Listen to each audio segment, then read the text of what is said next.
from this day to that, for one chance, just one chance, to come back here and tell our enemies that they may take our lives, but they'll never take our freedom!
And welcome to Anti-Tyranny News Radio here on UCY.TV. Thank you for joining me this evening.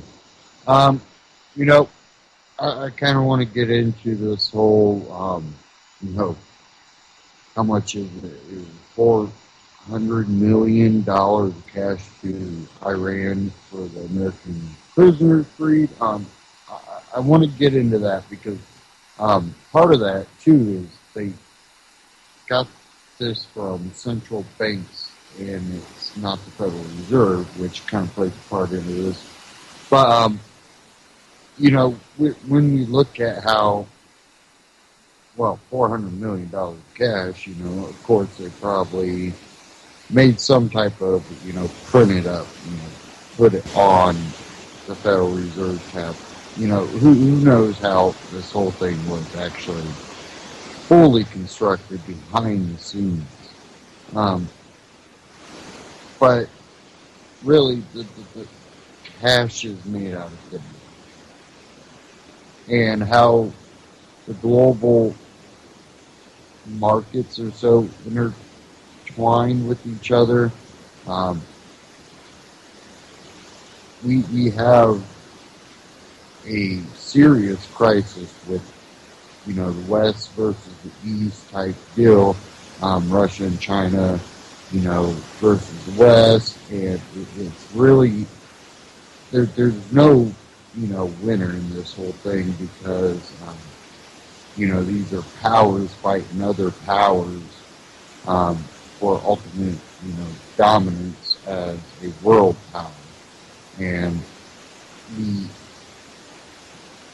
have things like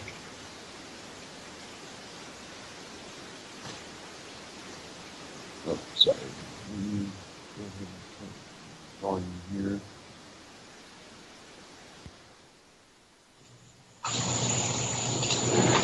Okay, hopefully that when we look at this global currency battle and the global powers fighting for this control, there's two types of world controls that they're looking for. We have the Western globalist. They do want to have this dominance over, Europe and America and Canada, and, they want to tie all these allies together under a central power. And you can look at the United Nations, you can look at NATO to an extent. It's one of those things that in itself is one danger. Now we have also where you can look at Russia and China with their view of a new world order, thinking they can do it better and it's always the Western world's fault why it didn't work. Well, in a way, that plays a part, but it's easy to exploit a failed system. And the direction that America is headed is in a direction that these countries are familiar with in their own history. They understand the flaws and the weaknesses and the failures of those types of systems. Of course, they are trying to revolutionize their idea of how to construct their system from their failures, but they're seeing us make those same failures. Therefore, it makes it easy exploitation. You know, Glenn Beck came out today talking about, you know, how Russia can exploit Trump or Clinton. They probably have a lot of dirt on Clinton that they might not release the most damning parts unless she does get elected. And then the whole playing Trump's buddy and being able to maybe manipulate his ego. Now, you can exploit in those senses, but they also have a willingness to exploit currencies and basically pulling us through the same thing that they were pulled through in Afghanistan. And, you know, again, history repeating itself, because we have had those socialist, communist, and fascist type people that have spread their ideology across America, and they leave out all the failures, or they blame all the failures only on, well, you know, the Soviet Union would have lasted if it wasn't for, you know, all these covert manipulations and, you know, Margaret Thatcher, Bin Laden. Well, yeah, all that played a factor to a point, but in a exploited system, a system that, you know, it was easy to take down. And not just because maybe, you know, that they were weak. It was that you get into a situation where you got so many internal battles, you can't fight the external in a way that you need. Or also you can make the external battle so bad, or you can propagandize the problem so bad for those countries, you know, saying that we, you know, have, here's one example from history, you know, a shield that will stop any nuclear attempted attack on the U.S., basically a missile shield, before you have the technology. And you make the other person spend into oblivion. And then they don't have the means to fulfill all their free stuff internally. Again, other countries are learning from this. I will get into that. I do want to get into this Ron Paul Liberty report about the investigation on the managing director of the IMF, Christine Lagarde, and how the Greek crisis was mishandled. let's go ahead and get into this. It's should the IMF director be fired, and does it matter? And I say that it won't matter because I don't think anybody is paying attention, and how many people that are paying attention really truly understand, what the IMF is. So let's go ahead and get into this.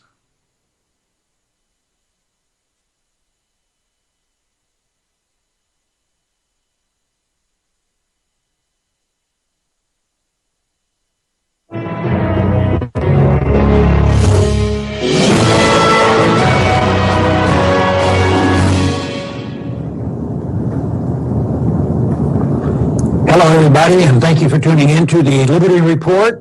With me today is Daniel McAdams. Daniel, good to see you. Good morning, Dr. Paul. Well, in the news, we have a story about the IMF.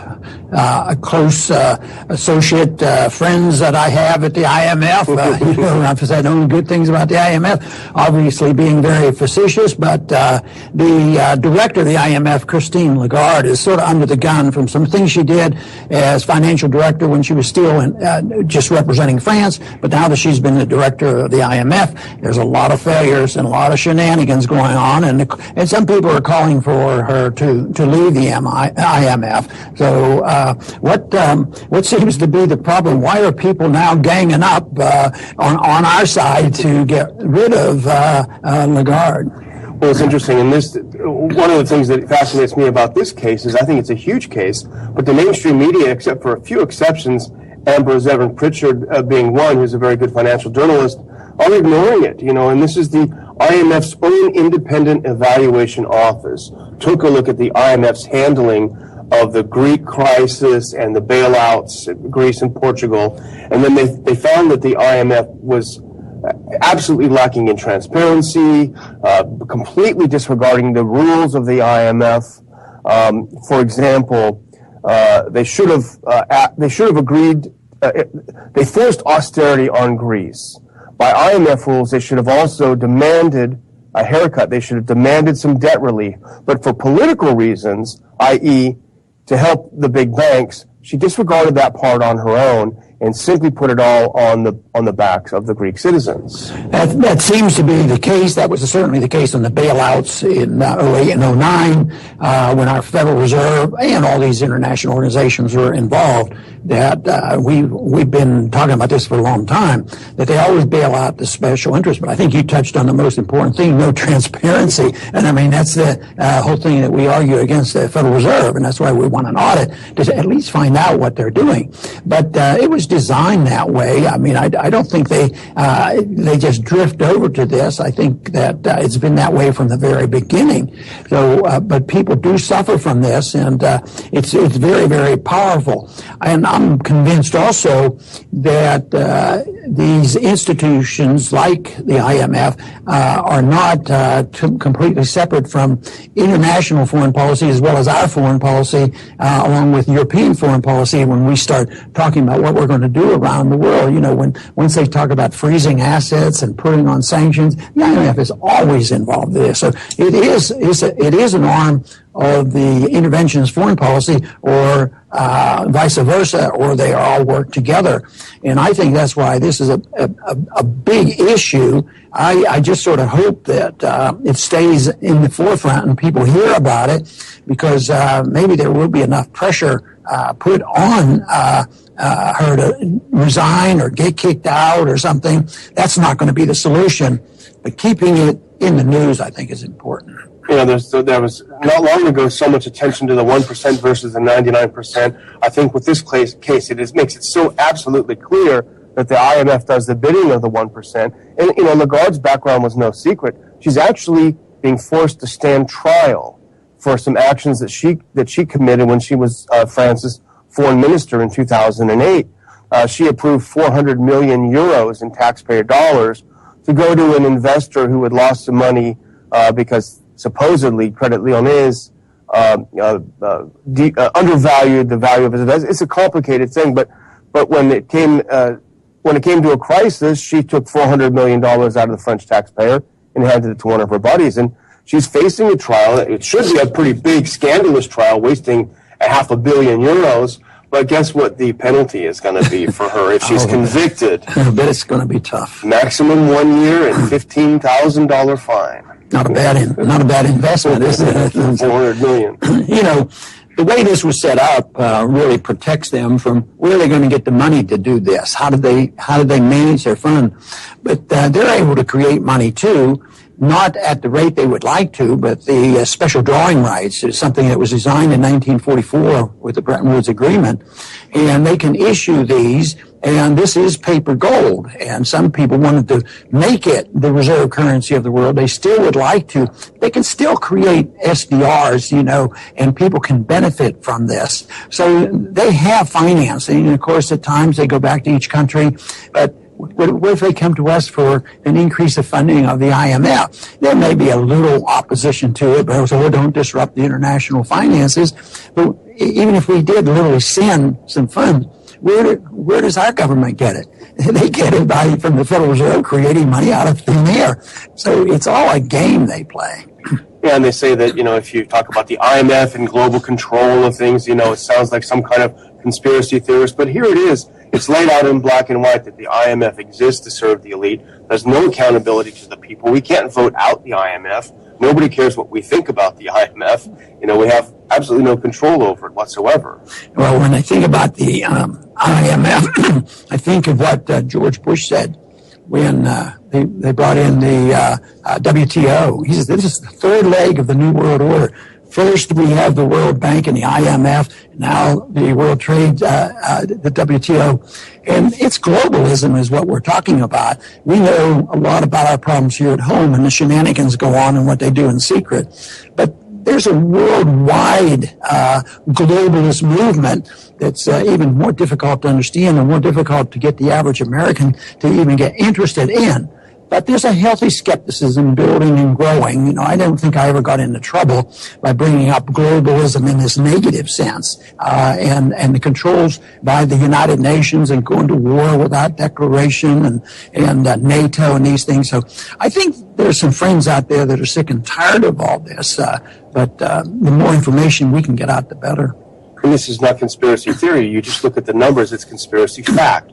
This is what happened. Lagarde threw aside the rules of the IMF because she wanted to protect the political enterprise called the European Union. She wanted to protect German banks, which were the financial core of the European Union. That's who she served, and it's completely out there in black and white. Right.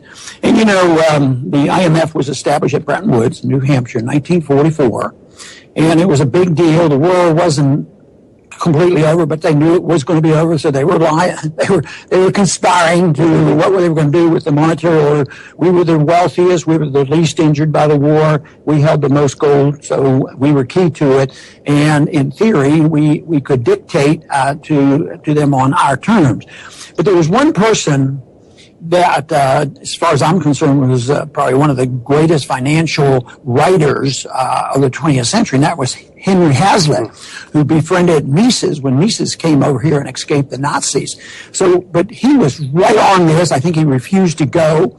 Immediately said this was bad news and that we shouldn't be involved in this. And yet they totally ignore him. They pushed him aside. But he was absolutely right on warning about this. But the people went ahead, and of course our government went ahead and did the same. Went along with this conspiracy. One of these conspiracies that's a true conspiracy. You were saying earlier, some of the things that he wrote were so prescient at the time in the 40s that he wrote about the IMF. Yeah, he was writing back then and said that it would be, massive inflation would destroy the dollar. He probably would have predicted that the dollar system would have ended. He sort of predicted 1971. He knew Bretton Woods wouldn't last, but my guess would have been that he'd have been surprised that they held the dollar standard together for so long, but it just built this much bigger bubble. But even back then, it was known that our key negotiator wasn't exactly an honorable citizen. And the person that we had doing all our negotiations was Harry Dexter White.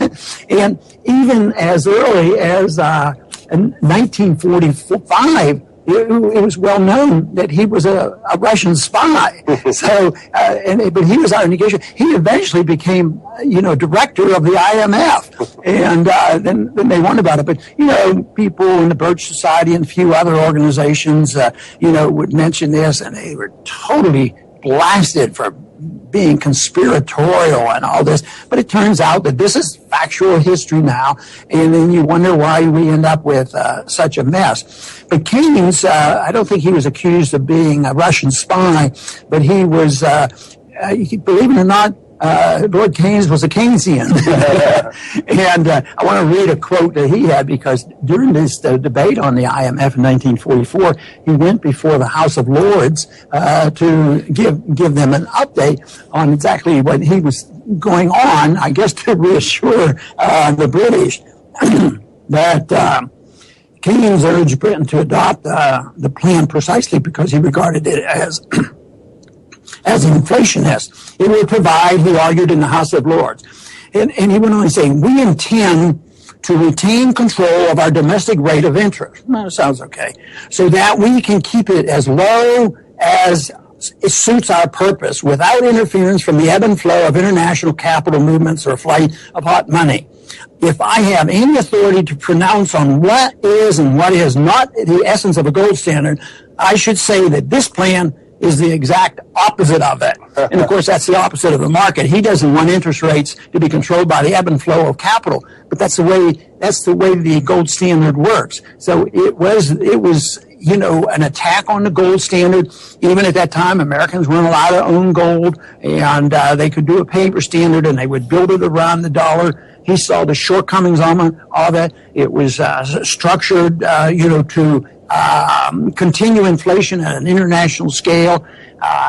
Keynes had a very deep intent of using SDRs as the reserve currency. There's still a desire to do that, but I don't happen to believe the SDR is called a special drawing right, but it's a paper currency that the IMF uses just for on the books. So their desire, why do they want to inflate money? It's power and control. And is it our government against some other one? No, it's usually a conspiracy of certain countries, like the current case we're talking about here and now in the bailout, the Greece bailout, where they punished the people. Who did they protect? It was the French banks and the German banks. And, but there was a bailout, but there was a cost that they had to pass on, and somebody always has to suffer. But look who suffered here in this country in the last 8 years. It's been the middle class. And this is, of course, what Mises predicted, that this whole idea of manipulation of currency and the destruction of currency affects the middle class more than anybody else. At least on the short run, the people in the good position, the big banks and the big corporations, they seem to do quite well. And the one thing that is not talked about very much, but I think it should get more attention, is something I've mentioned before, and that is the combination of finances and also foreign policy, because they can do a lot behind the scenes and prop up governments that seem to be just horribly evil governments, and we do and have done business with them, but the finances can be more secret, and they can help them out with these loans, and I think they can help, they obviously help out to prop up the stock market. If our plunge protection team wants to protect the stock market, they can easily work through these systems, shuttle a little bit of currency over to these central banks and buy up some futures and manipulate markets. I really believe that happens. It seems like such common sense. It doesn't seem like rocket science. And you drew the connection between foreign policy and this Keynesian economic policy. But it seems obvious, if interventionism works so well, then why is the world in such a disaster? If Keynesianism, if zero interest rates, if negative interest rates work so well, why isn't Japan having the strongest recovery in the history of the world? Why isn't Europe recovering and being a strong economic powerhouse?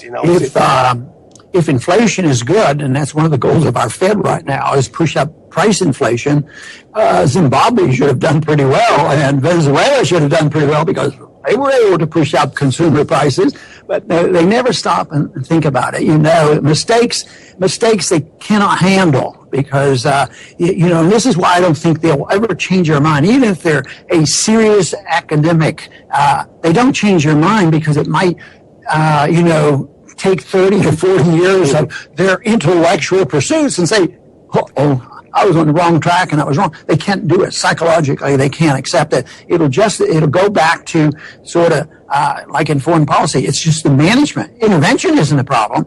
We didn't keep the troops there long enough. We didn't have enough troops. We didn't have enough alliances with the wrong kind of people. It goes on and on. It's always the management, never the policy. And that's what we're suffering from today. And that brings up the question that I wanted to ask you when we first decided on this topic.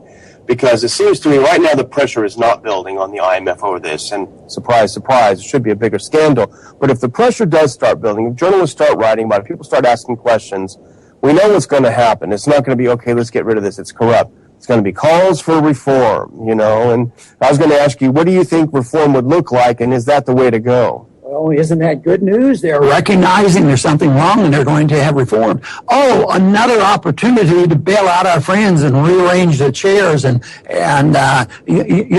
work it out so special interest benefit. We should always be very, very cautious when they talk about reforms. The little bit of experience that we had in Washington, reforms was a warning sign. Reforms meant, yes, they may change things, but reform is supposed to improve things, but it never improves things. It makes things worse. I think, as I mentioned about the beginning of the IMF, there were wise people who knew that it was wrong. I believe the word corruption is minor. If our key negotiator was a Russian spy, somebody should have suspected that there was something going on here. And it's not only is corrupt and for special interest, but economic nonsense. It doesn't make any sense. It defies history. It defies the notion that money has to have real value. I saw a report this morning on the internet which shows that people aren't buying bonds and people aren't buying stocks and they're not buying any paper assets. They don't want certainly government bonds, but they are buying hard assets. They're even, buying lands and buildings and production groups, but it was a move. They didn't say move to gold, but included it was to go to the hard assets. I think that's a thing that is very significant. But what we need to do is not reform.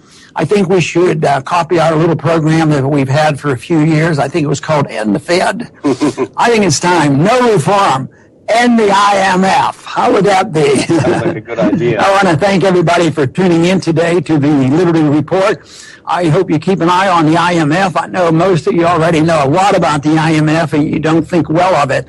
There's nothing beneficial to the IMF. It installs a system of international money and globalism, which is giving us nothing but grief and is going to get a lot worse. So this revelation of the problems the IMF is facing is very good. It calls attention to it. But the biggest thing is the issue that Daniel brought up, and that is the issue of reform. Yeah, they're going to reform it. No, we need to get rid of it. We need the marketplace. We need a gold standard. We need liberty, and we need property rights. All the things that would cancel out all this, rather than just institutionalizing these organizations, which they do in total secrecy, no transparency. That's characteristics, whether it's the IMF or the or the Federal Reserve or the World Bank, no transparency whatsoever. So that is what we need, and believe me, there's going to be an opportunity because this is just another sign of things not working well. They're not working well at the IMF. There is a limit. You can't dump on the middle class forever. It's also one of the reasons why the middle class, whether it's in the United States or around the world, they're suffering, they're rebelling. Unfortunately, many of them go and say, well, we need a strong leader that will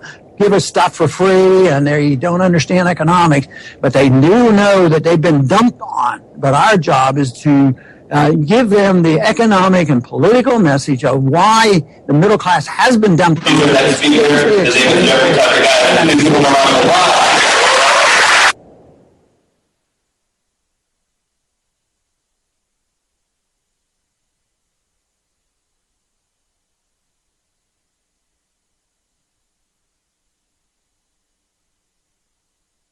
Sorry, guys. I don't know what that was. I think it was an ad on the article. But check that out. Ron Paul Liberty Report. You can go to ronpaullibertyreport.com, where they also have a lot of interesting articles. And also check out Ron Paul Liberty Report on YouTube. Now, you look at what goes on with the IMF, what goes on with the Federal Reserve. The Western world has adopted Keynesian economics or Keynesian, however you want to pronounce it. They have adopted a system that is impossible to work because you have to be able to predict everything. Every, aspect of the economy, including social trends, it's almost impossible, People thought, organic wasn't going to pop off, and then it popped off a little bit, and then it died off, and people was like, see, organic movement, ha. And all of a sudden it just exploded. People weren't expecting that. Now there's actually pretty decent money to be made growing organic, non-GMO.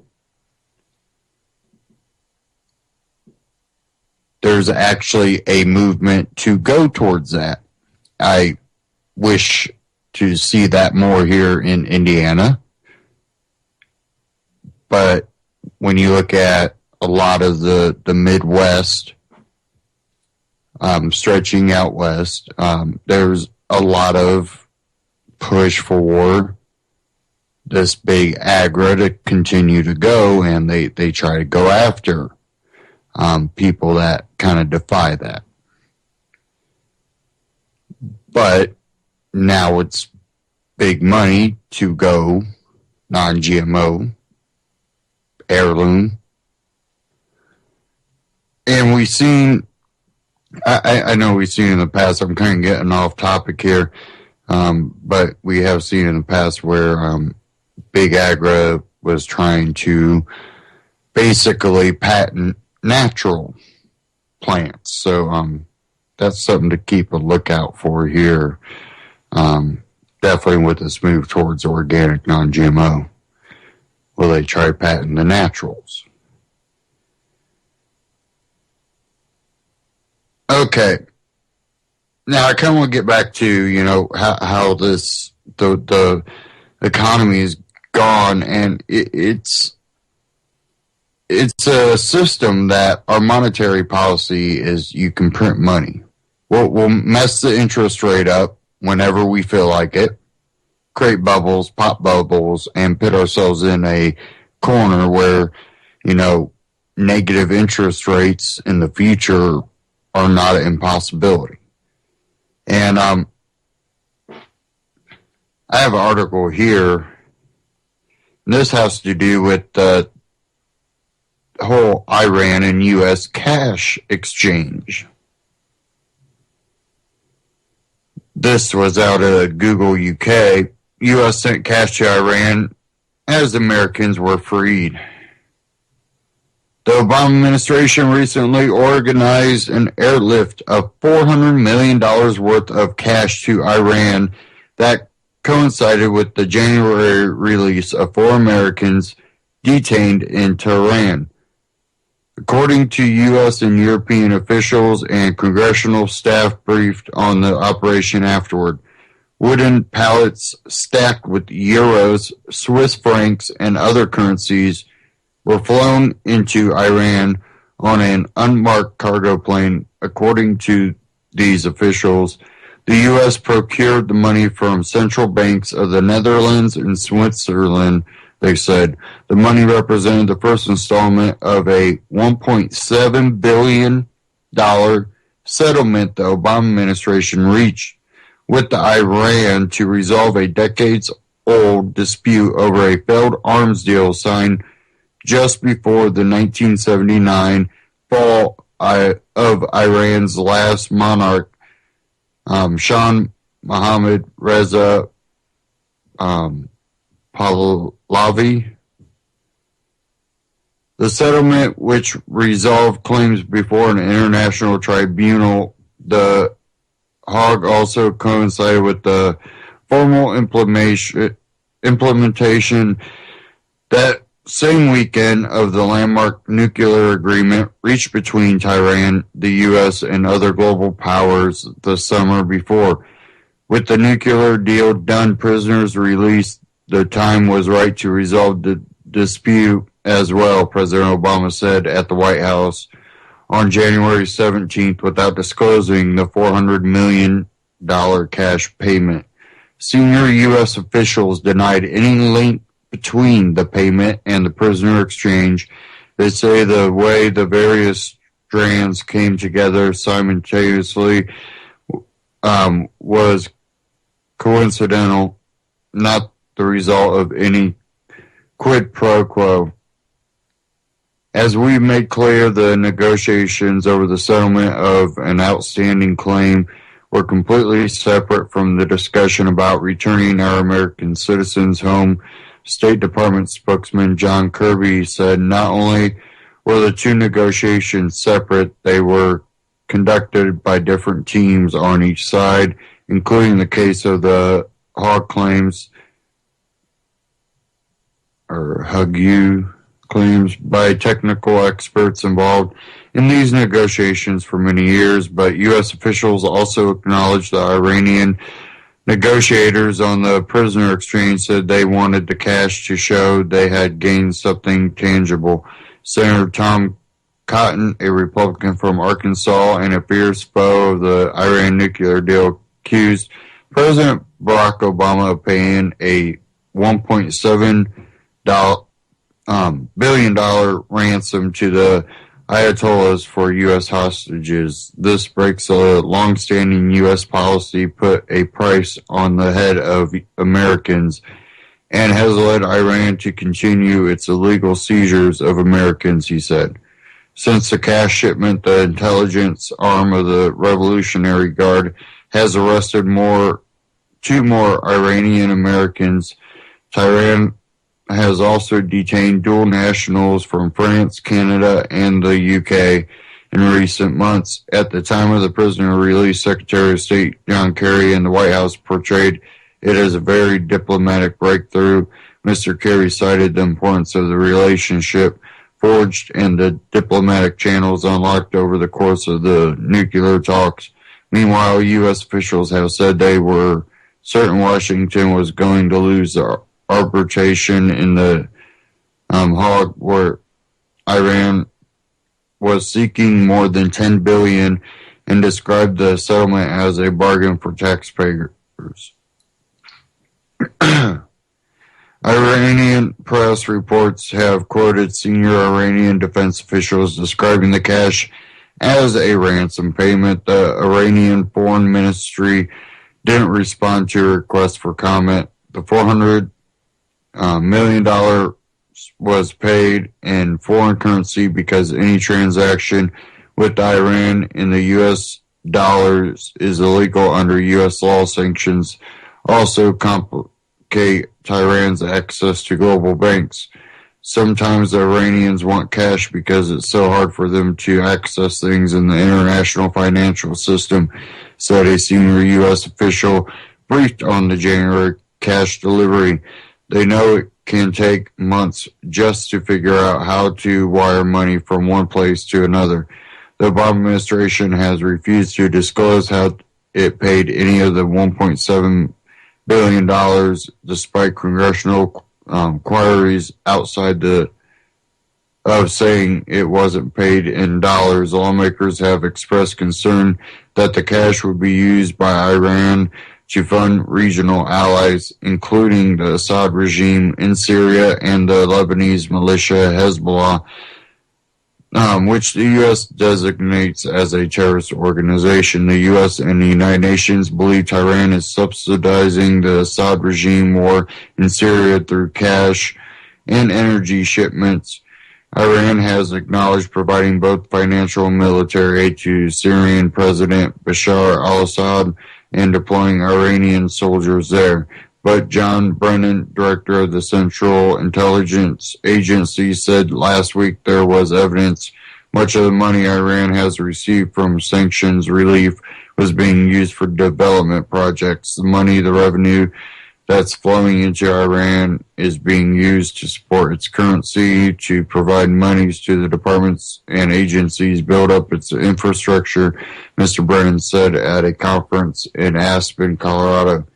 The U.S. and Iran entered into secret negotiations to secure the release of Americans imprisoned in Iran in November 2014, according to U.S. and European officials. Switzerland's Foreign Minister Didier Burkhalter offered to host the discussions. And you can read the rest of that, but it really shows, it's illegal for us to give them U.S. dollars. So we just go to other, central banks and get other currencies. Well, how is that currency going to be paid back? U.S. dollars? U.S. currency?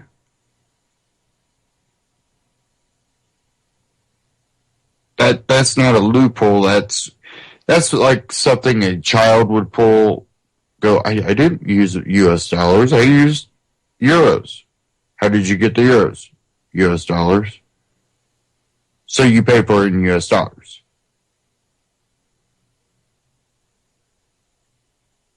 And they know it. They use it as a loophole because, you didn't say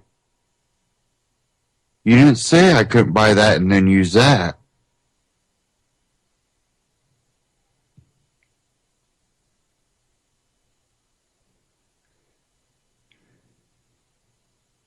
But yeah, since another article that was out of U.S. Today that was titled, "Despite Plane Full of Cash to Iran, White House Denies Ransom Deal."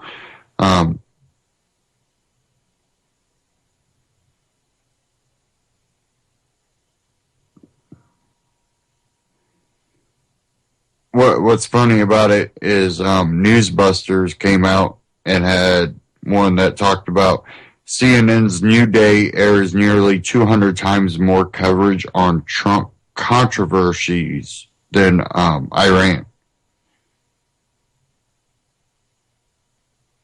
On April 3rd. 84 minutes and 18 seconds of Trump controversies and 27 seconds about the money for Iran hostages. That was on Newsbusters. Because, again, we'll just print more, don't worry about it, whatever. Who cares? Well, you probably care. When the dollar in your pocket's worth less, you probably care.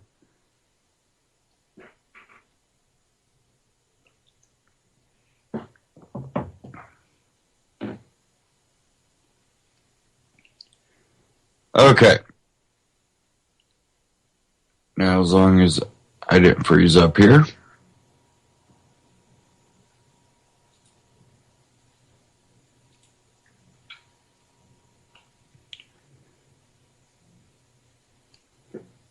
Okay.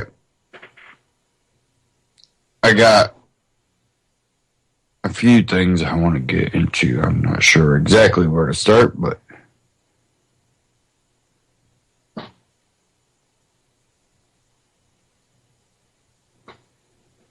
let me go ahead and start with this one. If you didn't like the United Nations before, I mean, you might not like them after this article. This was out of IceAgeNow.info. Tax meat until it's too expensive to eat, new UN report suggests.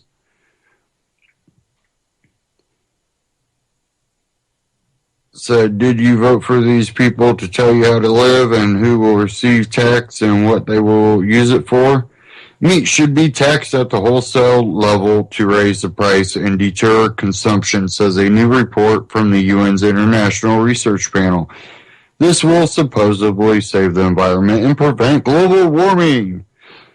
I think it's extremely urgent, said Professor Martin Hager of Utrecht University in the Netherlands, lead author of the report. All of the harmful effects on the environment and on health need to be priced into food products. Oh yeah. Why I tell people make sure you have seeds. If you can have land and your own small livestock, definitely probably chickens would be a good one. It'd probably be a good idea. Azure and the other members of the IRP assert that livestock creates 14.5% of the greenhouse gas emissions that contribute to climate change. Sneak the tax up on people rather than taxing the meat at the retail level in supermarkets and shops. Azure recommended taxing it at the wholesale level. We think it's better to price meat earlier in the chain. It's easier, said Hajer. The evidence is accumulating that meat, particularly red meat, is just a disaster for the environment, agrees Rachel Promach, a columnist for the Washington Post. Long blog. Agriculture today accounts for 1/3 of the global greenhouse gas emissions that promote global warming, says Premack, and half of those agriculture emissions come from livestock. Agriculture consumes 80% of water in the U.S., most of that being for meat, says Premack. For a kilogram of red meat, you need considerably more water than for plant products. Meanwhile, Denmark is considering a recommendation from its Ethics Council that all red meat should be taxed. Premack continues. The council argued in May that Danes were ethically obliged to reduce their consumption to curb greenhouse gas emissions. The IRP report, which was released in May, deserves serious consideration in the United States, said Premack. So, yeah, they want to come after your meat consumption. Because, again, we got to save the environment. Oh, I know volcanoes put off more, greenhouse gases than humans do. But, that's exactly, they're going to go off, so we just can't. We can't do this. We even though there's a lot of proof throughout history in science that a lot of these, CO2 emissions and how much carbon and all that, you look at history, and that's when plants and animals tended to thrive. More plants, more animals. And it's so funny because then, same with, we gotta, BLM has to come in, Bureau of Land Management has to come in to save a tortoise, but then they will quickly lease land to oil and coal and all kinds of other industries, even, foreign owned. State foreign owned sometimes.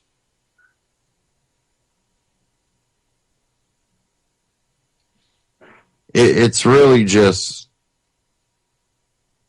it's so hypocritical and unbelievable. And, a lot of these people that will help push this, we'll be able to afford it. And it's funny because, well, they can sit down and have the best steak, but you probably couldn't even have a roast beef sandwich. That's what'll happen. We are seeing the elimination of the middle class. And there's going to be the rich and the ultra rich at one end. They'll be able to, the rich will be able to have a steak once a week, and the ultra rich could have one every day. While the poor people can't have much roast beef, they'll get limited on how much, hamburger they can have, or you'll have to choose. Do you want roast beef or hamburger? That's your choice for the week. And this stuff is meant to help further that division. And it's been, talked about many times. I've talked about on here about, that the poor will be convinced that to have that, they have to support the ultra rich. The ultra rich will ultimately get their funding from the rich. So you understand how it works. We already see it happening now, where you got the ultra rich. We should tax the rich. Oh, I don't see you paying more taxes voluntarily.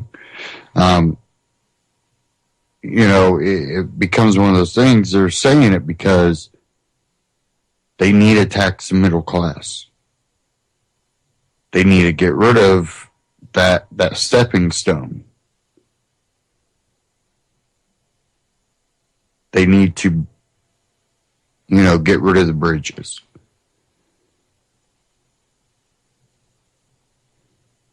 And we're also seeing how they want to create chaos.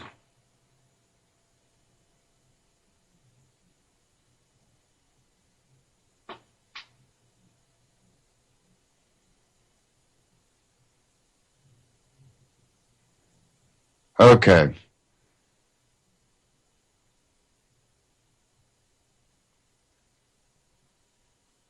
Give me a second here as I try to get this going.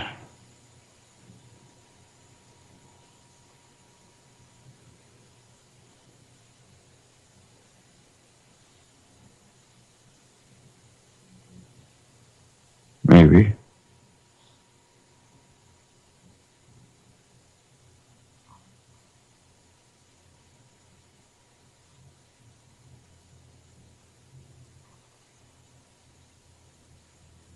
Okay, here it's going. This one's from We Are Change, and this is titled, What Hillary Clinton Did to Haiti Will Scare You Not Vote for Her. To not vote for her. So let's go ahead and fire this up.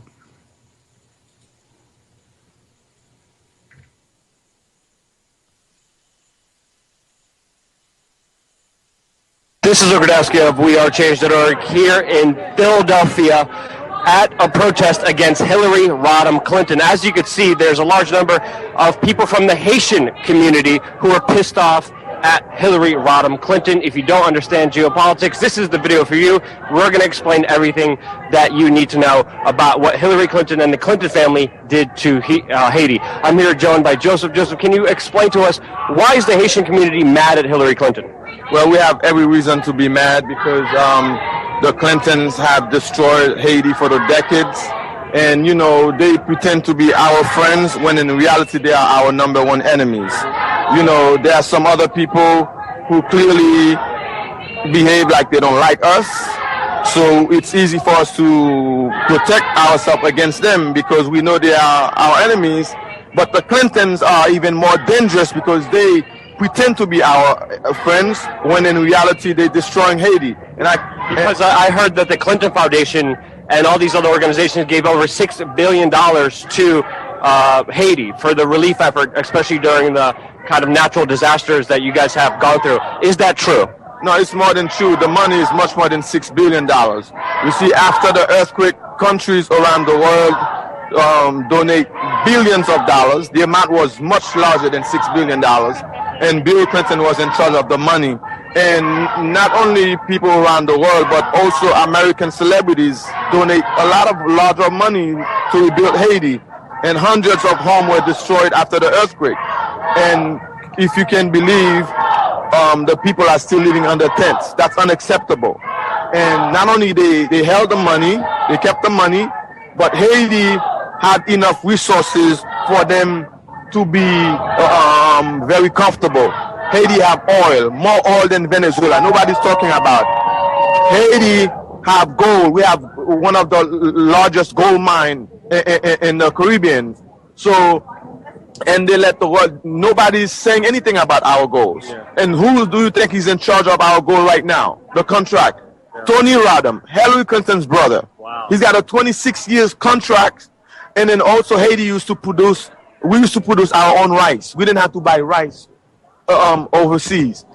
Bill Clinton destroyed our rice so his brother can sell the rice from Arkansas. Yeah, wow. So they're doing a lot of things. Right now, if there's a millionaire or a billionaire who wants to do business in Haiti, they cannot do anything unless they check with the Clintons. The Clintons are the one who's running Haiti. Yeah. And we are living in the 21st century. We are the first black people who liberate ourselves from the French rule. We fought 3 empires, the British, the Spanish, the French. So it's unacceptable for us to be occupied right now. They dropping disease in Haiti. They stealing our money. They stealing our resources. So we are out here. We are outraged for the crimes of the Clintons. Hillary Clinton have too much criminal records. She have no business running for president, especially for the news that came out in the email. Find out that the DMC made all these tricks in order to favor Hillary Clinton. They rigged the system. Yeah. But my question is, when it comes to Hillary Clinton's brother, how was he able to get that contract? How were the Clintons allowed to have such control of Haiti? It's a family affair. Bill Clinton, the United Nations named him the chief guy who was in charge of rebuilding Haiti. And then while Hillary Clinton was the Secretary of State, so it's a family thing. Chelsea Clinton, all the Clinton Foundation, they're just stealing money. And most of the money, I can tell you right now, I know they have a lot of speech for money around the world and for Wall Street, but most of the money they have right now is from Haiti, from the Haitians. And when they're letting the world know we are poor, let me give you one simple example. If you are super rich, and then I would go and tell the whole world that you are poor for years, for decades, and then everybody believes you're poor, and then I would come out and steal your money. And then you go and let everybody know I stole your money. They're going to think you crazy. Because everybody knows, the world knows Haiti is the poorest country when we are not. We are rich. Haiti used to call the island of Pearl. Haiti is still rich. So there are Haitian lawyers, Haitian doctors everywhere they are millionaires who wants to go and spend their money in Haiti. But the United States government, not only they stealing our resources, our money, they create kidnapping. Now we are even afraid to go to Haiti. You cannot walk in the streets in Haiti. And then what the Clintons, they own the hotel, they go everywhere, they do whatever they want. This is unacceptable. I myself, I'm ready to die. I want the whole world know who the Clintons are. This have to stop. This have to stop. It's time for us to stand up. We cannot take this any longer. Amazing information. Where can people find out more about the resources of how the Clintons ultimately now control Haiti? Is there a website? Is there any other information that you want to share? There is a website. I'm not the leader of this group, but you can check with him. He'll give you all the information. Mm-hmm. Okay, and also you can go to YouTube. You're gonna see our videos. You can put you can put Haitian American Joseph Matthew, and then you're gonna see the first video would be me exposing the Clintons in front of the Trump Tower. We know, so we have a lot of videos. And in terms of information, we have flyers, we have a website. But like I said, my leader over here, he will give you all the other information that you need. Because we saw the investigations into where a lot of the relief funds for Haiti came into, and it ultimately went nowhere to the people but big multinational corporations. And a lot of the people who are still dealing with that natural disaster never got any relief because all the money that was funneled into them, even through the Red Cross, even through the Clinton Global Initiative, which the Clinton Global Initiative sometimes uses and brags, like, look, we helped out Haiti. We did this for Haiti. What did they do for Haiti, and what's the current situation there? What have the Clinton, not only Haiti, what have the Clinton done with their foundation? They don't help anyone. They're just enriching themselves. Going, stealing people's money, resources. That's what they do. We're asking friends, the American friends, to stand up with us. This is unacceptable. We cannot allow this to happen. We are living in the 21st century. We cannot allow a liar, a crooked, a thief to be president. We cannot allow that to happen. If that happened, I would have no respect for America or United States anymore. Because I used to believe America was the greatest country in the world, but there is no more justice anymore. Because the American justice is crooked. Look how they're supporting Hillary Clinton. This is unacceptable. Thank you so much for the information. Thank you so much for the passion. A lot of people in America do not know this. Is there any other information you want to leave us with when it comes to the Clintons, when it comes to the situation in Haiti right now? Well, other information I can tell you, you need to go and Google yourself to find out about our resources, you know, what's really happening in Haiti. And right now, even though there's a lot of poverty in Haiti, but there's two sides in Haiti. There is a bourgeois who's living in Haiti. Haiti is not all poor. Haiti, there's a lot of Haitian, they don't even come here. They go to Europe. They go to Italy on vacation. They go to France. They're the one who's holding the wealth of Haiti, and then they're the one that the Clintons are supporting, because as long they let the peasant Haitian suffering, they are under the tents, and they're okay. As long the bourgeois are okay, that's why they separate the money, the relief money. So all this corruption needs to be stopped. There's too much corruption in the government. Too much corruption. So all my life, I believe America is a country where you have justice, you have freedom of speech, freedom of assembly, freedom of religion, but I don't see it anymore. So we have too much resources for us to be suffering right now. Yep. You're definitely right about that, Joseph. Thank you so much. Your link will be in the description below of this video.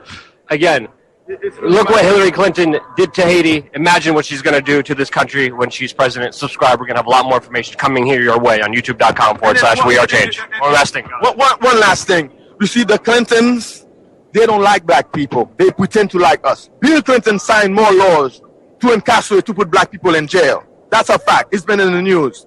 All the Democrats are doing for the blacks. The blacks, some of them are waking up right now. All they do is vote for Democrats. The Democrats, all they're doing is more welfares, more jails, more food stamps. We need more than that. We need opportunities. There's all of us, many of us are educated. We need more schools. And then a lot of black people are in jail right now because of Bill Clinton.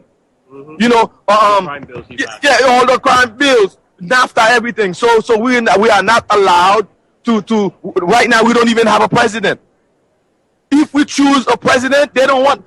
The Clintons want to be the one who choose a president for us. That's unacceptable. We don't even have a we cannot have we don't have an election right now because of the Clintons. This needs to be stopped because they chose the one we had before was Michel Martelly.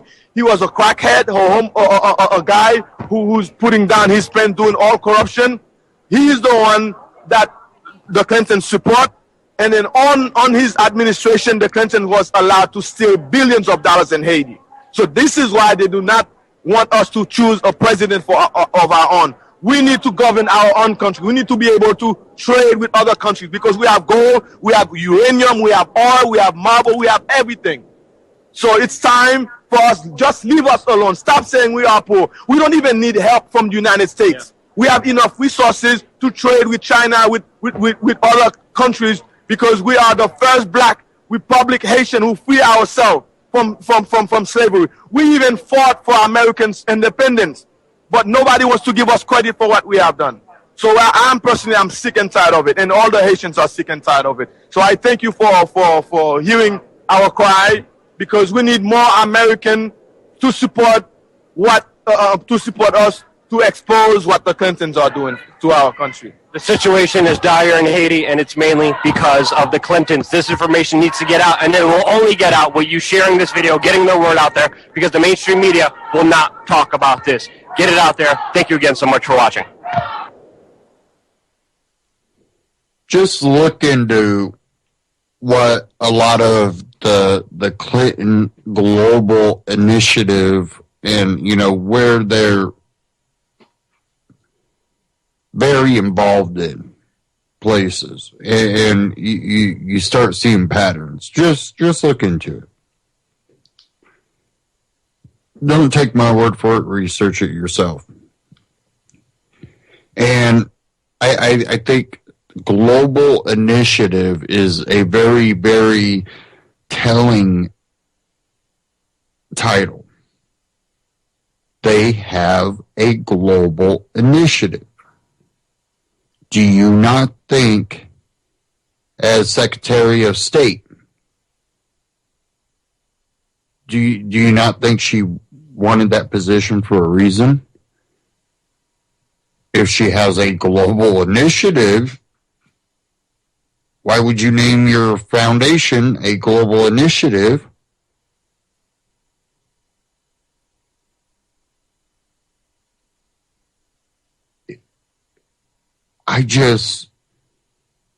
People that have global initiatives, I don't exactly think that those are probably the people we want to vote into positions of any power. And then people are like, well, yeah, that's why I'm voting for Trump. He's a nationalist. People that are in it to control a nation are probably the people you want. How about someone that wants to hold the politicians just as accountable as the everyday citizen? And, you know, maybe look at the Bill of Rights. Could be a good stepping stone, maybe.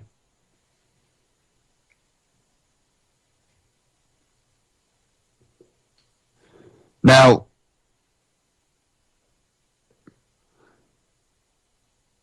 when you have people that are very passionate, that are immigrants,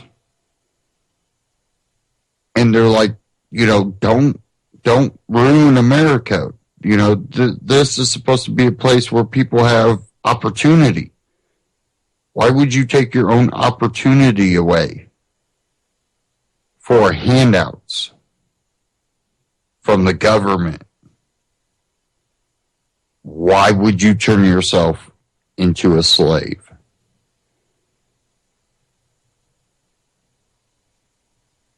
You probably should take a step back. And I see the same with kind of Trump, where you become a slave to a nation state rather than, you know, a slave to globalism. You know, it's when you're willing to give up rights, certain rights, to prevent other rights from being taken away, you're not fighting a winning battle. Because what you're doing is setting precedent that says, hey, you know, we can, you know, take someone's rights away. We've already set the precedent that you can chip away at people's rights. You can go, well, you know, freedom of speech, that we'll kind of define what we consider. You know, if it's offensive, I think we might want to start looking into going, hey, we got to kind of censor offensive. Like, no.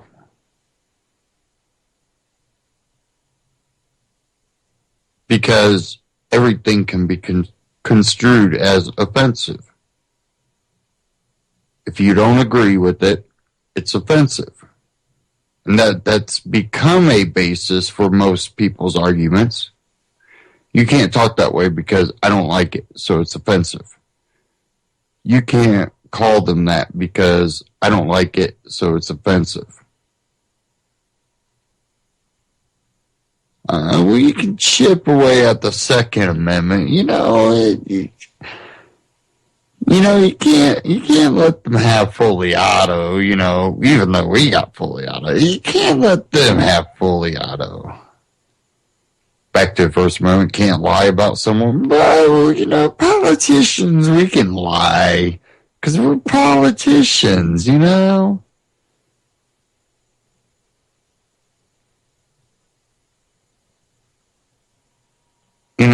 They want all this privacy. They can have all these be in powerful positions with closed door meetings, but Fourth Amendment, Fifth Amendment, we don't like that for you. It's just, it's a complete hypocritical system where they'll nitpick your rights, but they exploit the same things that they nitpick for you. They exploit them to a greater extent for themselves, to the point they can break laws and not be charged because, well, prosecutor, why am I charged? What are you thinking?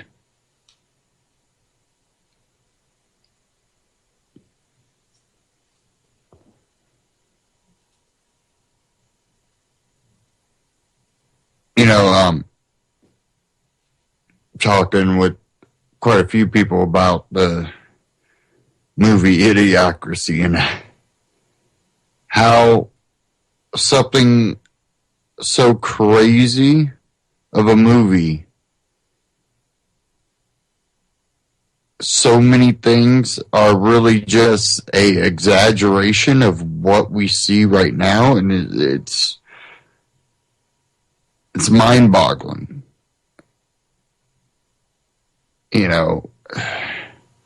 Water, it's mind-boggling. It's hard for me to even go, this is real. This is really going on in my lifetime. And again, I've told people this before, I'm right on that edge of being a millennial. But most of my friends and most of my growing up culture was a generation that the end of that Generation X culture, that's who I relate to for the most part. Again, green screen, Apple computers, and,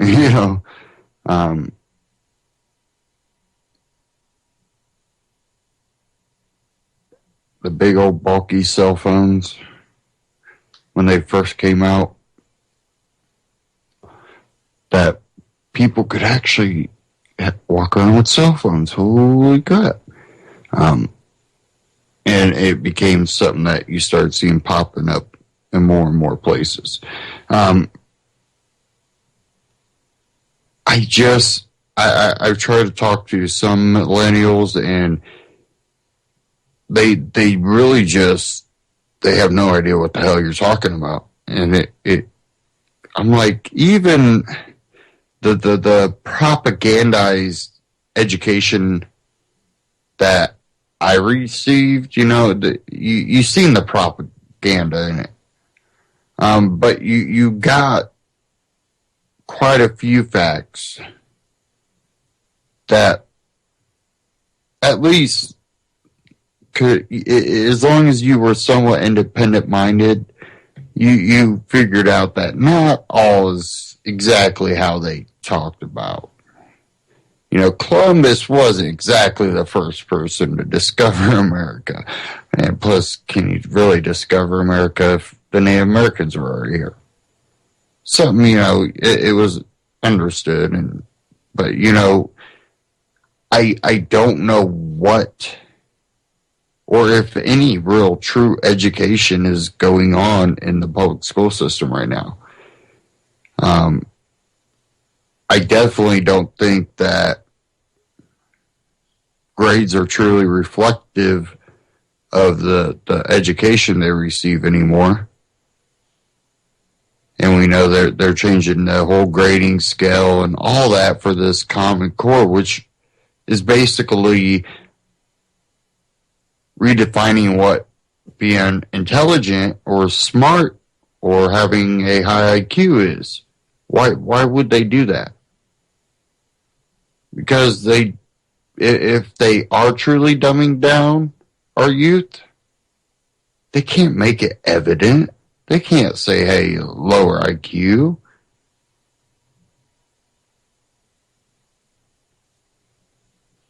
It seems like a scheme.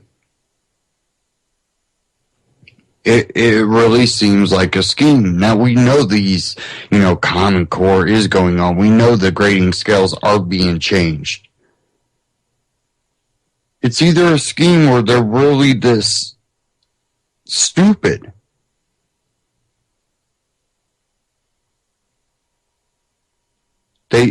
I still believe they are trying to push an agenda. And if their agenda and their ideology isn't backed up by facts, then they will change what people believe are the facts. And I think that's what we actually see going on.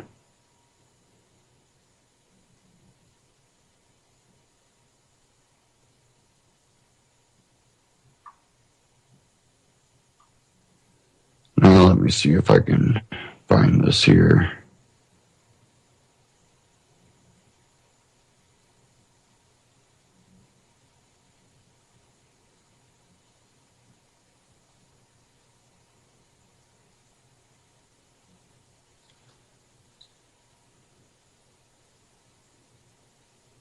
Maybe.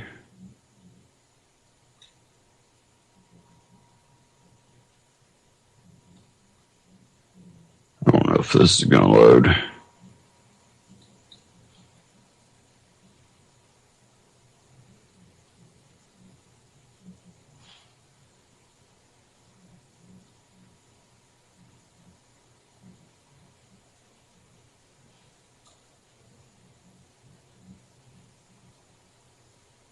Okay. No. Still didn't pop up.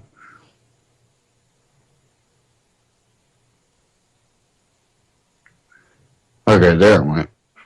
This out of the Libertarian Republic. And, I'll cover Trump here in a few minutes. But I do try to bring up their party, even though I'm not, a big Gary Johnson supporter. I bring up their party for the simple fact, stop looking at just two parties.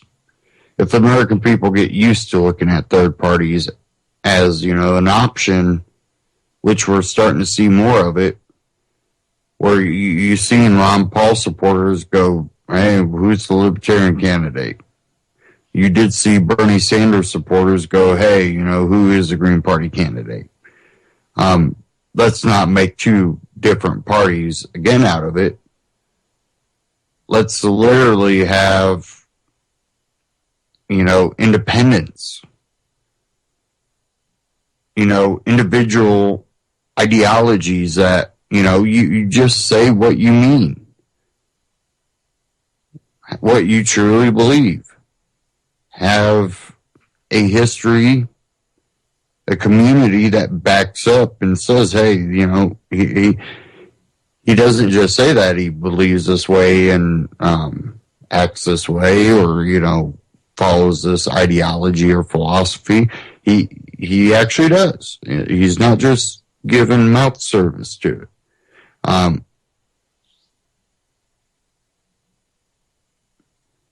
Again, a lot of that goes right back to something I always talk about. That's the local level. Being able to create communities and, hats off to the whole free state project and that whole ideology and philosophy of, let's create that community we talk about. It might not be for everyone, but it's a chance to show how it can work. And I really think that's why they chose New Hampshire, is the live free or die state. So it's, I think that it could be a shining example that could even spread the ideology and the philosophy of freedom and liberty around the country and the world. And it'll start when communities stand together for individuals, where you don't just come in around and start pushing people around. You just don't. If they're not a threat to others, and they're not harming others, and they're not stealing from others, then let them live. Live and let live.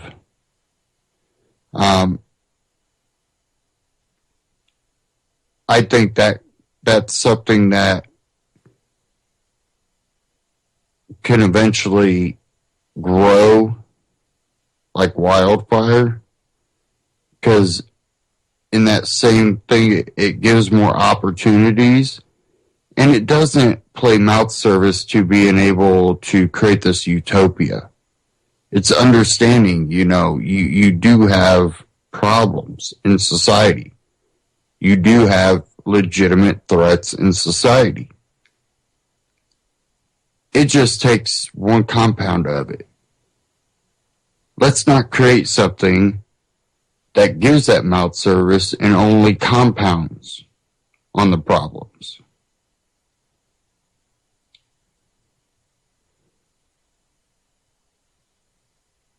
And people are like, oh, anarchy. No, it's not anarchy. It's freedom. Because anarchy has become a dirty word because the left uses it so much. It's hard. Yeah, it's anarchy if you understand what anarchy truly is. And it's not no rules, it's no rulers. And that's the problem. We also get those left anarchists that say, no, it means no rules. No rules, anarchy, no rules. Do whatever you want. No, it don't. True anarchy kind of follows a somewhat libertarian type philosophy. Anarcho-socialism is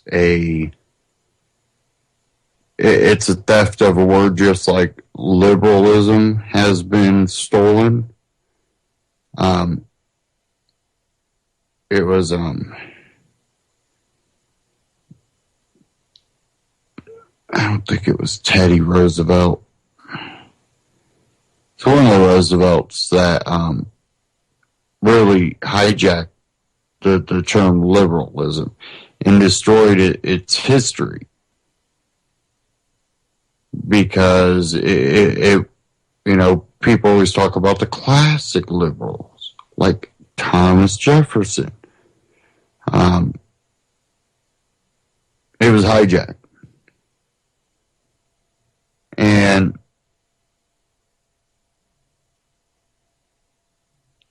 when we look at terminology, we see a constant propagandizing, using terminology to redefine it,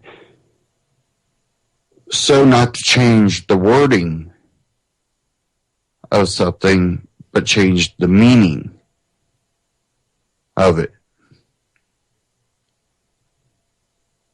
And when you see that, and then you see how the youth is educated,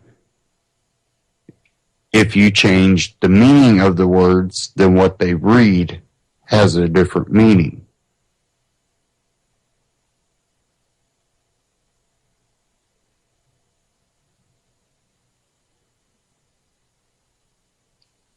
Now,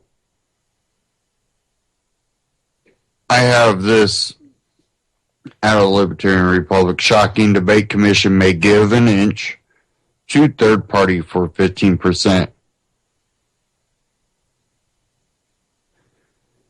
Trump's debate complaints may have just unintentionally helped Libertarian Party and Gary Johnson. One of the keys to getting elected as president of the United States is to first participate in the presidential debates. However, actually getting into the debates has almost always been a problem with third-party candidates. Gary Johnson, who is currently the closest by far to reaching the minimum debate commission requirements of 15% in polling, filed a lawsuit in September of last year to include both Libertarian and Green candidates in the debates, but the lawsuit may not be necessary for Gary Johnson to be included after all. As CNBC reports that Frank Fahrenkopf, co-chairman of the Commission on Presidential Debates, suggested the commission might consider giving an inch to a third-party candidate who is close enough to the cutoff point. This is following Republican nominee Donald Trump's complaints about the debates using the term rigged, even though the commission set the debate schedule over a year ago. Trump is complaining about two scheduled debate dates, while the minor parties have complained for decades that there is an active effort to keep them out of the debates entirely, especially after recently raising the requirements to 15% in polls. While commonly being unmentioned in the actual polling, Trump has enjoyed the Republican Party's major party status to always being mentioned in the polls, and yet voices dissatisfaction beyond the privileged polling to the debate commission. However, he may have triggered the commission to show some leniency to a third party in response to a growing concern of minor parties feeling blocked from the debates. The act of good faith may actually help out some of the negative images of the bipartisan commission has received concerning a rigged system. For many others, this reach is actually extended to include a third-party candidate. Even Roger Stone, political insider and Trump confidant, tweets, "Real Donald Trump should insist Gary Johnson and Dr. Jill Stein be included in any televised debate." However, Trump may not want to share the debate stage with what he describes as fringe candidates if he's complaining about two dates. Wouldn't he also complain about sharing his speaking time? It appears the commission's more important concerns may be to become more generous to minor party complaints rather than a couple of dates that were scheduled over a year ago. Also, it may be considered less rigged if there's a future tripartisan rather than just a bipartisan commission consisting of only two current old parties. Again, that's at thelibertarianrepublic.com. Go check it out. And I just don't see really any good coming out of it. I don't think that third party will be. I wish a true libertarian candidate could be elected. I don't think we have a true libertarian candidate, which many have pointed that out. But do we have a candidate that will slow down or stop government growth in our private lives? That will stop the infringement on our rights? That's a big question. Because if they want any type of power, then I just don't see it. Not with the infrastructure and the mechanisms that are already in place.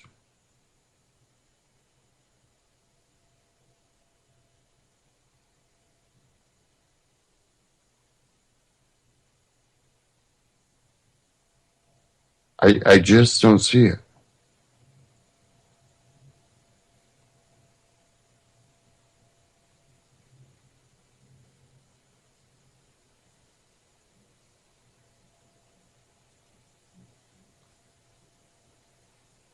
Okay, I want to get to a clip here.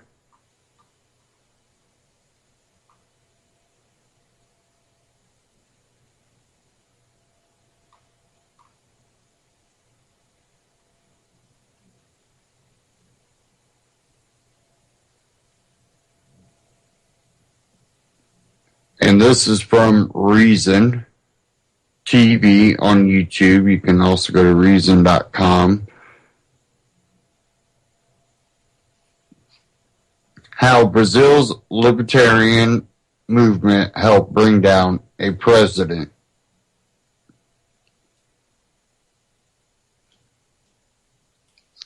Let's go ahead and bring this up here.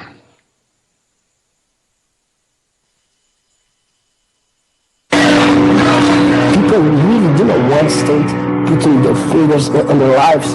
Coming up, Reason TV travels to Brazil for a look at how a group of libertarian activists helped bring down a president. It definitely says great things about Brazilian democracy.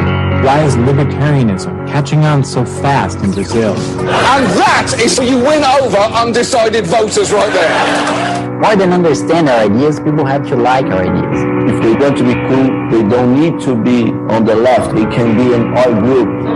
Now this is kind of my life. Can these young activists help defeat the big government populism, stifling the economy of Latin America's most populous nation? This is the worst recession we've had in recorded history.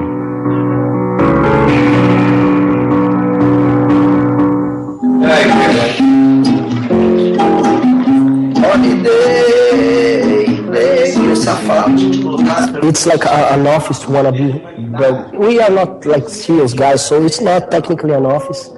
In this cavernous production studio, a group of mostly 20-somethings work through the night, often sleeping by their desks. They're making videos, uploading content to social media, and strategizing. We're a group of friends, and things do not work well if the guys who are entering our team don't become a friend of us. This is the headquarters of the Free Brazil movement. It's the centerpiece of the country's growing libertarian movement, and the group has already helped bring about a remarkable turn of events.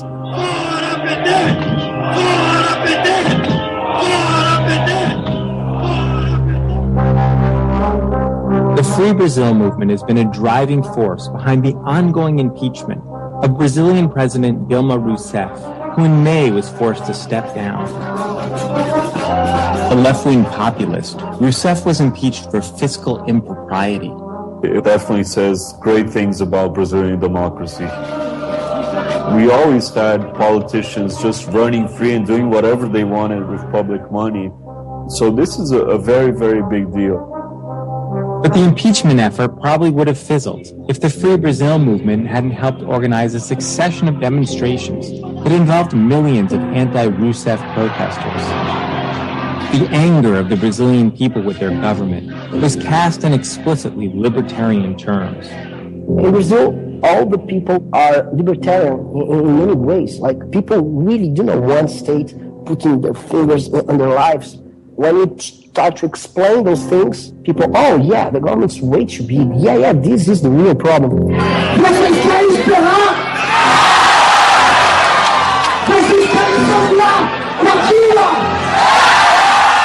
To keep the pressure on for removing Rousseff from office, members of the Free Brazil movement led a 33-day march from Sao Paulo to the federal capital of Brasilia. It was a 750-mile trek, which they did while carrying an impeachment bill to deliver to Congress. After arriving in Brasilia, they sat down with congressional leaders to make their case. Pedimos para estar irmanados conosco, que não fez o pedido de impeachment lá nas pautas das ruas, Porque esse é um momento histórico. We are going to defeat the socialists in Brazil the way that they hate most, by democracy.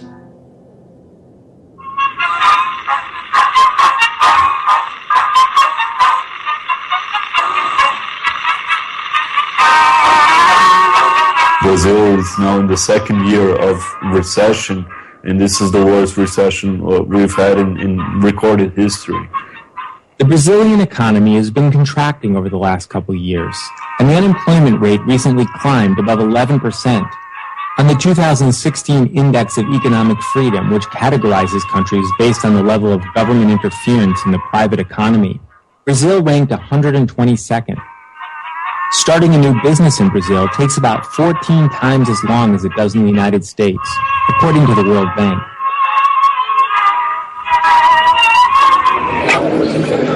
Here's the big mystery in Brazil and in much of Latin America. How is it that so many citizens continue to believe that government can solve their country's problems, despite so much lived experience to the contrary? The theory behind the libertarian movement in Brazil is that most people derive their politics not from reasoning, but from culture. So the way to change public policy is to create a new cultural identity that's all about freedom. If you want to be cool, you have to be from the left. If you are not from the left, you are a guy who don't like gays, you don't like poor people, you don't like black people. What is the Brazil movement? Brazil movement is other way. Young guy or a young girl go. They don't need to be on the left group now. They can be in our group. To promote this new libertarian cultural identity, the Free Brazil movement functions in part as an alternative media outlet with its more than 1.3 million Facebook followers. Now, I wanted to pause it there real quick to say, a lot of people think, libertarians think it'll be a smooth transaction. You could just go free. You can let everybody free from this, fallacy that they live in right now. And I say, well, you kind of have to, but it's not going to be easy. And Brazil's, been noticing this, but that's why the education of it has to continue. That's why alternative media is so important.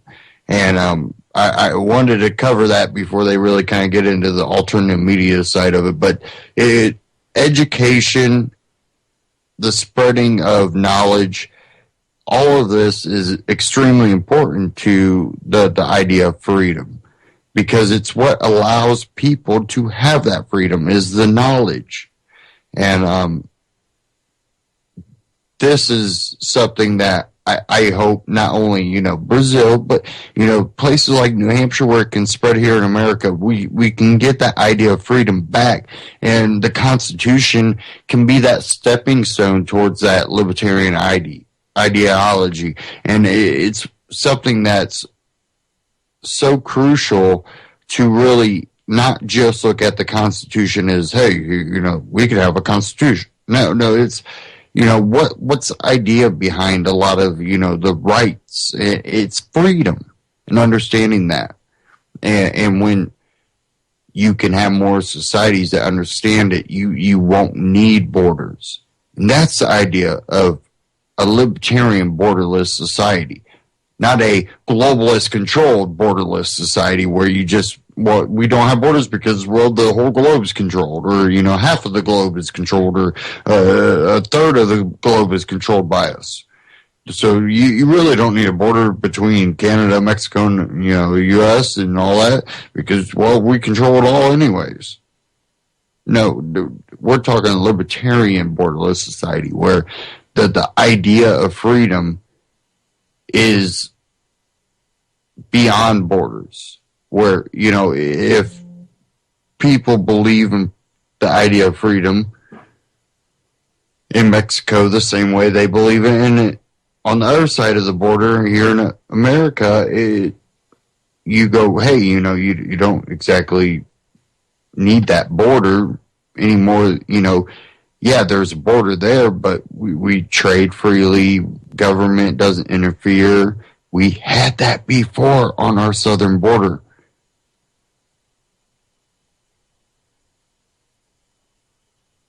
Look into history and see where border control actually came from. It was the growth of government, and they used fear to create the border control, really. But back to this clip. The media in Brazil receives lots of money from the government, and we had to create a sort of parallel media. In terms of Facebook, we're stronger than any politician in Brazil, and we have more views, more reach than any media group. Maconho socialista, dia 5 de outubro, vote no Batista, raio privatizador. As a video production shop, the Free Brazil movement scored one of its biggest hits in 2014 with a joke advertisement for Paulo Batista, a long-shot candidate for the Sao Paulo state legislature. This is a politician flying with a tie and spreading the libertarian message using a beam that comes from his eyes that turns bad public services into good private services. It drew a front-page story in the New York Times and was featured on the John Oliver Show. Perhaps my favourite candidate this year is this guy, Paulo Bautista, who seems to be running on a platform of having laser vision that can transform the country, and who ends the ad by flying through space for 20 solid seconds. We have not edited this. This is genuinely how his campaign ad ends. And that is how you win over undecided voters right there. The video was aimed not at promoting Batista's candidacy, but at rebranding the concept of privatization. Privatizing, that was a word that the left made a disaster in terms of public policy. It became something that people, it's nice. Because people were starting to use as a man, like, oh, I had a girlfriend who's not looking pretty nice in this picture, so she received the privatizing beam and she becomes hot. We have footage from our demonstrations where like thousands of people are screaming in the middle of avenues, we should privatize those public companies now!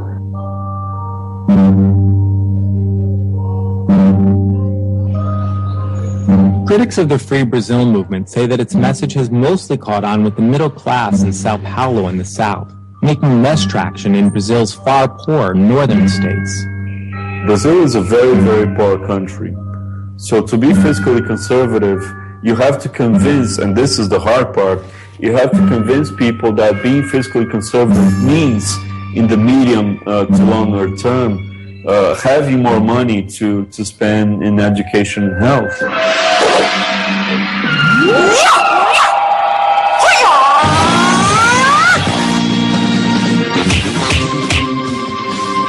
A primeira razão para pedir o impeachment da Dilma é o preço da gasolina. Enter 20-year-old Kim Kataguri, the grandson of Japanese immigrants, a part-time law student in Sao Paulo, and the Free Brazil movement's biggest star. One of his specialties is communicating how free market reforms benefit the poor. Just observe what the left has already done. They've created the perfect formula. More than understand our ideas, people have to like our ideas. So I think that's the great secret. We have like 205 million people in Brazil. I mean, you will never make 205 million people understand any idea in a profound way. Education, for an example. We don't explain that the voucher system is more efficient and it has worked in other countries and the private companies can take a better care of the schools. We just ask, so do you want the poor people to study in the same school as the rich people? I mean, it really looks like a leftist speech, but we're defending voucher system.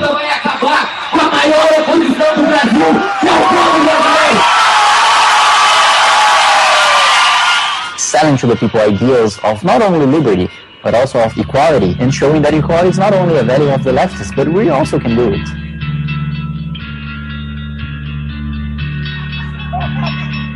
On a Thursday evening, a group of college students meet up at a bar in a residential neighborhood of Sao Paulo. They're members of Students for Liberty, an international organization that brings together libertarians on campus. It has a presence in 107 countries, including the U.S. But based on the count of local coordinators who've signed up with the group, the Brazilian chapter is bigger than Students for Liberty in every other country combined. Everybody can see that government is not working for us as it should. I was thinking if there's any option, and I discovered that is. And now this is kind of my life. Bom, eu virei libertária através de textos liberais, a princípio era mais conservadora, e conheci Mises, Hayek, conheci Walter Block, e me identifiquei com a ideologia deles e passei a pesquisar mais a fundo e me encontrei no libertarianismo. The reason Students for Liberty has seen exponential growth in Brazil, in contrast to other countries, is something of a mystery. Mariana Leon points to the collapse of socialism in the region, particularly in Venezuela. So I think that this is the secret, is when everybody starts to realize that we can go from here to somewhere worse. It may also be that the Brazilian branch of Students for Liberty has particularly good organizational tactics. Coordinator Rony Stefanato Rodriguez recruits new members by spending about 2 hours a day listening in as strangers discuss the latest news on Facebook. When he finds someone making libertarian-sounding arguments, he reaches out. It's like a headhunter. They are the way to be a libertarian, and I always say, hey, I have this book. Do you want to read?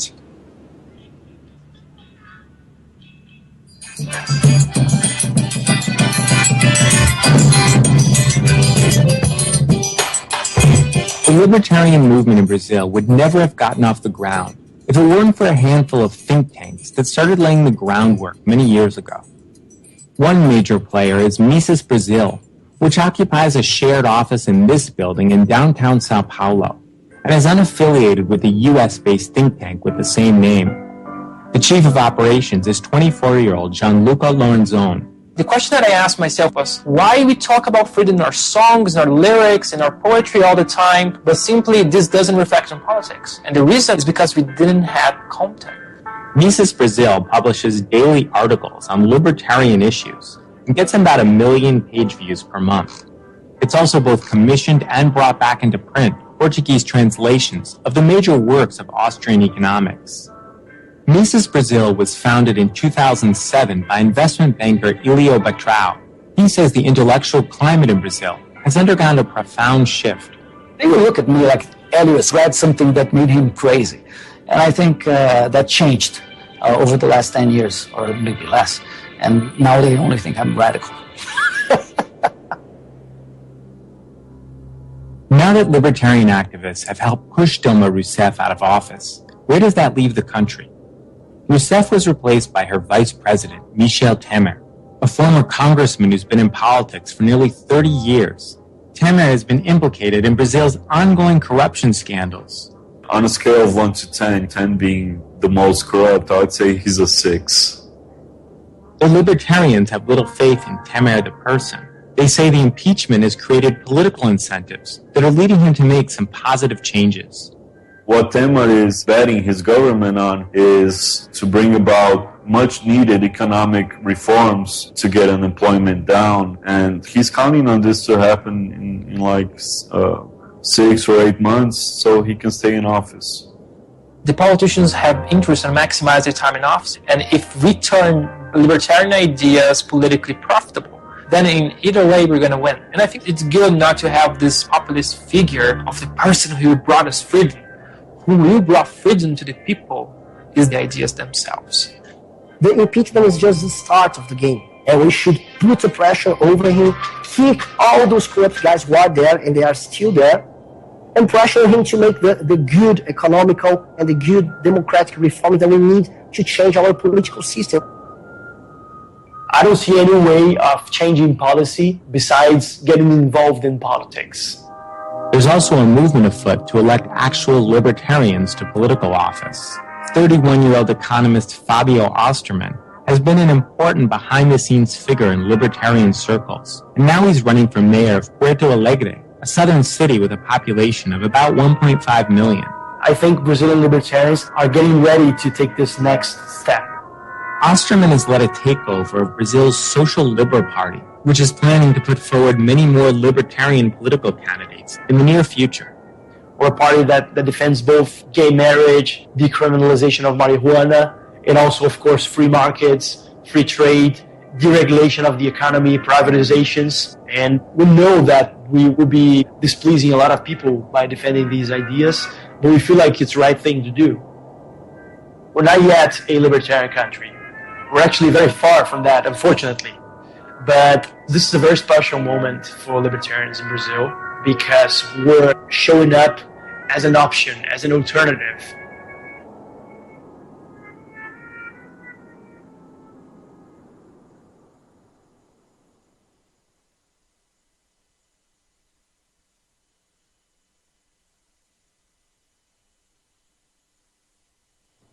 Sorry, I was muted there.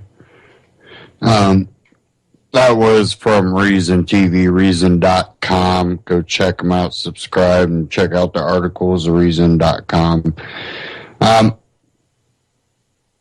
Now, it's kind of amazing to see, you would think that with what we've seen with, Ron Paul's candidacy in 2008 running, and you've seen the libertarian movement grow so quick in a short amount of time.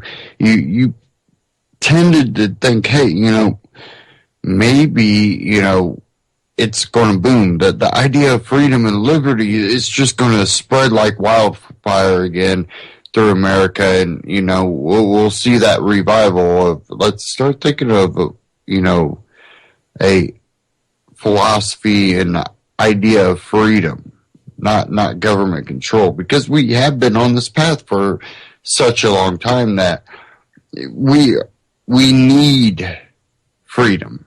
And I think that's what a lot of maybe the youth is kind of rebelling against, is that restriction, that ability not to be free, where they break any rule they can, skateboarding or whatever, because it's one of those things. I grew up in the skateboarding and the inline skating, aggressive skating, and I think that the rebellion has grown without any true guidance, because definitely in the public school and the universities, they blame it on the wrong people to further their agenda, and we aren't seeing results because of it, because we restrict and regulate even more, only to make things worse, to try to justify maybe state control of industries.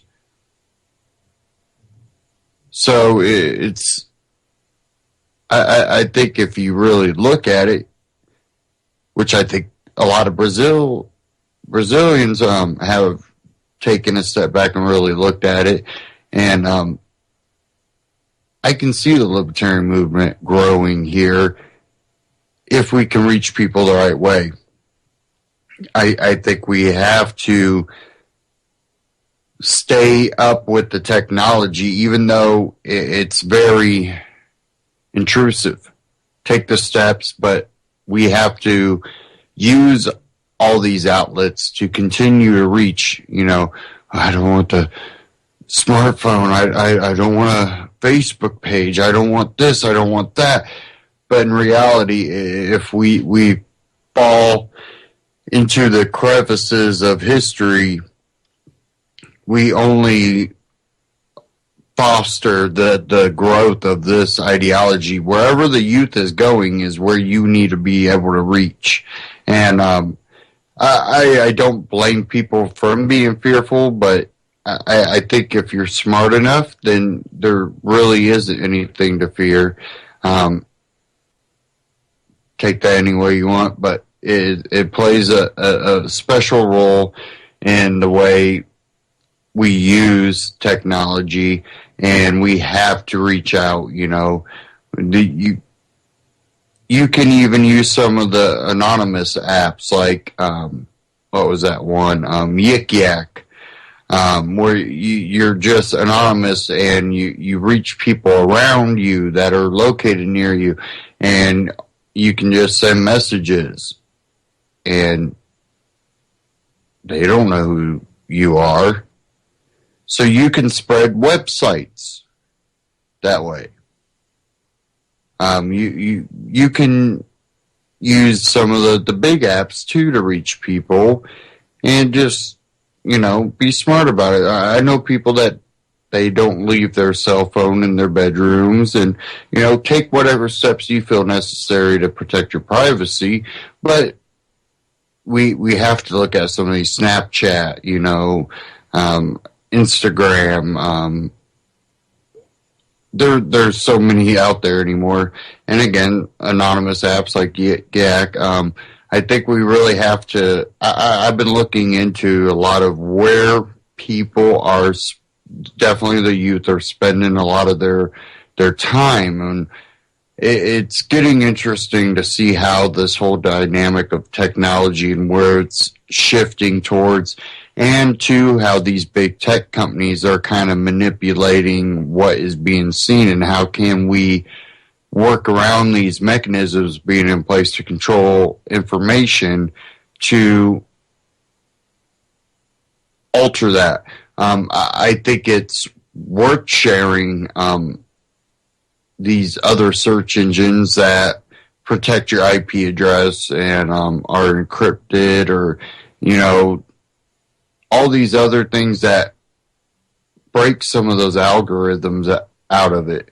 And it'd be interesting to see if we can keep technology in our back pocket in a way that we can spread the information, not a way that is only benefiting government and the controllers that want to control a population and dictate to them.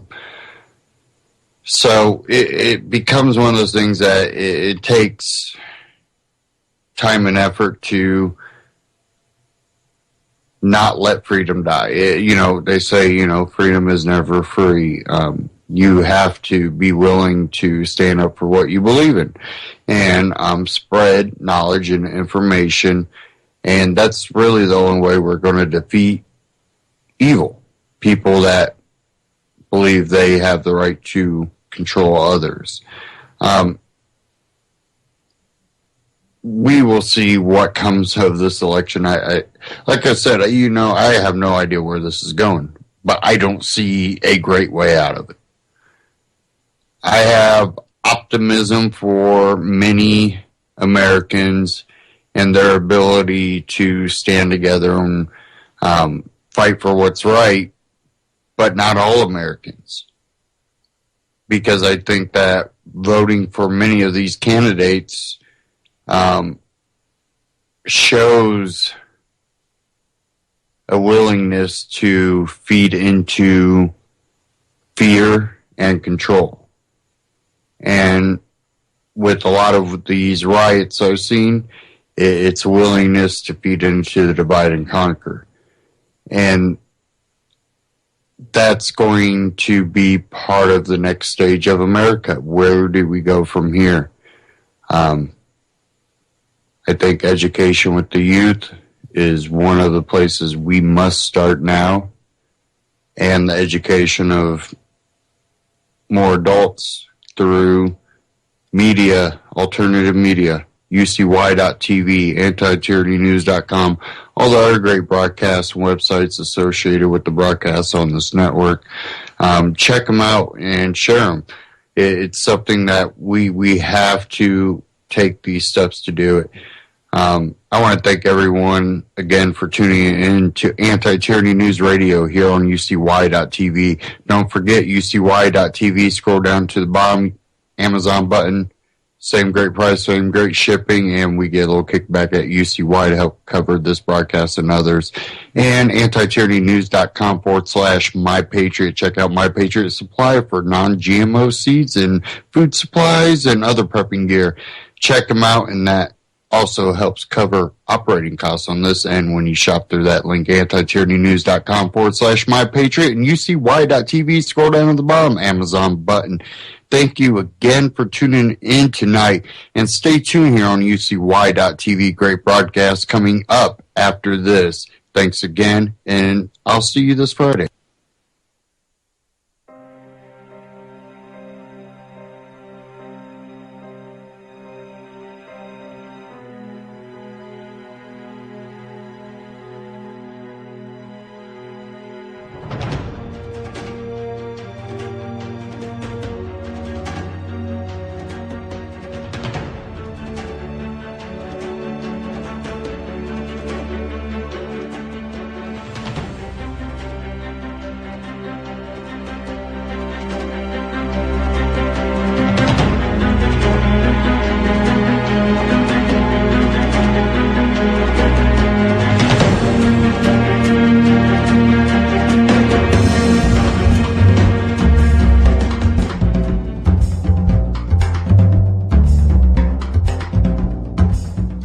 This is Ozzy Skateboard, and you're listening to UCY.TV.